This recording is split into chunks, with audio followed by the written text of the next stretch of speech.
नमस्कार दोस्तों, इस वीडियो में हम बात करेंगे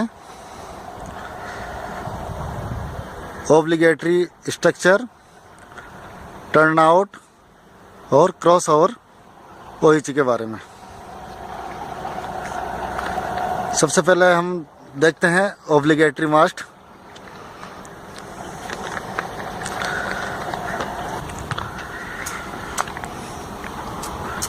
ओएच का लेआउट प्लान बनाने के लिए सबसे पहले सर्वे करके पैकिंग प्लान बनाया जाता है।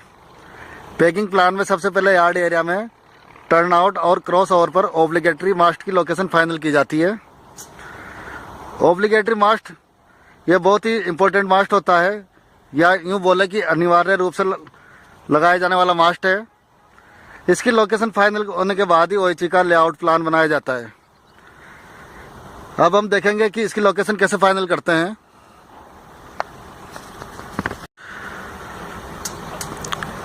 ऑब्लिगेटरी मास्ट की लोकेशन फाइनल करने के पहले मैं आपको बताना चाहूँगा कि टर्न आउट और क्रॉस ओवर किसे बोला जाता है। दोस्तों, आप देख रहे हैं, जब एक ट्रैक से दूसरे ट्रैक को कनेक्ट किया जाता है तो उसको क्रॉस ओवर बोलते हैं। ये आप देख रहे हैं, दो ट्रैक है, दोनों के बीच में क्रॉस ओवर डाला गया है, यानी कि अप और डाउन दोनों लाइनों को कनेक्ट करने के लिए ये क्रॉस ओवर लगाया गया है। जब मेन लाइन से लूप लाइन को कनेक्ट किया जाता है तो जो ट्रैक डाला जाता है उसको टर्न आउट बोला जाता है। टर्न आउट और क्रॉस ओवर में इसके दो पॉइंट होते हैं। इसको नोज पॉइंट बोला जाता है और दूसरे एंड पे इसका जो पार्ट है उसको टॉप पॉइंट बोला जाता है। अब हम देखेंगे कि ऑब्लिगेटरी मास्ट की लोकेशन किस तरह से फाइनल की जाती है। यह एक टर्न आउट है, इसका ये टॉप पॉइंट है, दूसरे एंड पे इसका नोज पॉइंट है। इन दोनों का थ्योरेटिकल सेंटर लेके कोशिश करते हैं कि इस थ्योरेटिकल सेंटर पे ये ऑब्लिगेटरी मास्ट डिसाइड हो। यदि किसी कारण से ये थ्योरेटिकल सेंटर पे ऑब्लिगेटरी मास्ट को नहीं लगा पाते हैं तो फिर हम देखते हैं ट्रैक सेपरेशन। इन दोनों के बीच का जो ट्रैक का सेपरेशन है मिनिमम 150 mm से और 700 mm के बीच में मास्ट की लोकेशन डिसाइड करते हैं। ये जो आप एक ऑब्लिगेटरी मास्ट देख रहे हैं, दोनों के बीच का मैं दिखाता हूँ ट्रैक सेपरेशन कितना है। अभी 520 है सर। इसका ट्रैक सेपरेशन देखने के लिए दोनों रेल के या तो आउटर साइड में या इनर साइड में, ताकि दोनों ट्रैक का बीच का सेंटर आ सके, ये ट्रैक सेपरेशन मेजर करके इसकी लोकेशन फाइनल करते हैं। ऑब्लिगेटरी मास्ट की लोकेशन डिसाइड करने के बाद हम देखते हैं कि इसका जो इम्प्लांटेशन या सेटिंग डिस्टेंस जो होता है वो मिनिमम 3 मीटर होता है और इसका जो स्पान होता है वो मैक्सिमम 54 मीटर होता है।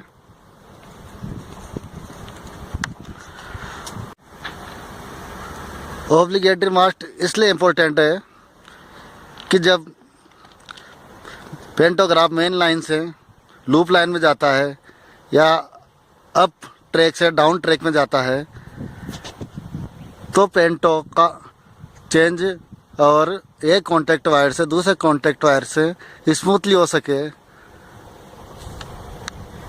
इसलिए ऑब्लिगेटरी मास्ट पर 2 या 2 से ज़्यादा सपोर्ट कैंटिलीवर लगाए जाते हैं।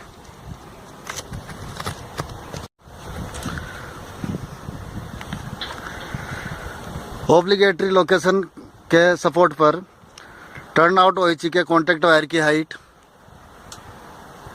मेन लाइन ओएच के कॉन्टैक्ट वायर से 5 सेंटीमीटर एबो होती है। मेन लाइन कॉन्टैक्टर वायर का जो मैक्सिमम स्टेगर है वो 200 mm रखते हैं एवं टर्न आउट कॉन्टैक्ट वायर का मैक्सिमम स्टेगर 300 mm होता है।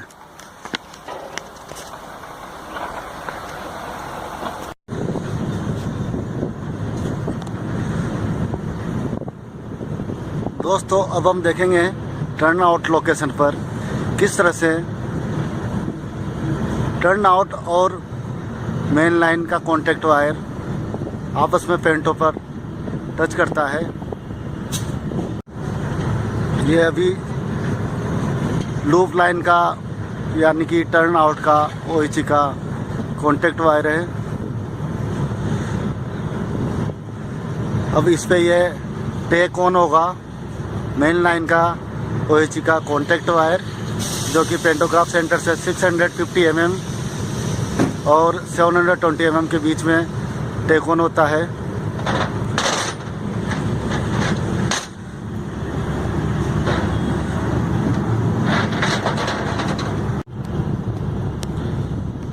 ऑब्लिगेटरी लोकेशन पर मेन लाइन का जो इनकम्बरेंस होता है वो होता है 90 सेंटीमीटर और टर्न आउट OHE का जो इनकम्बरेंस होता है वो होता है 140 सेंटीमीटर 1.40 मीटर। अब हम देखेंगे किस तरह से turn out OHE take off होती है।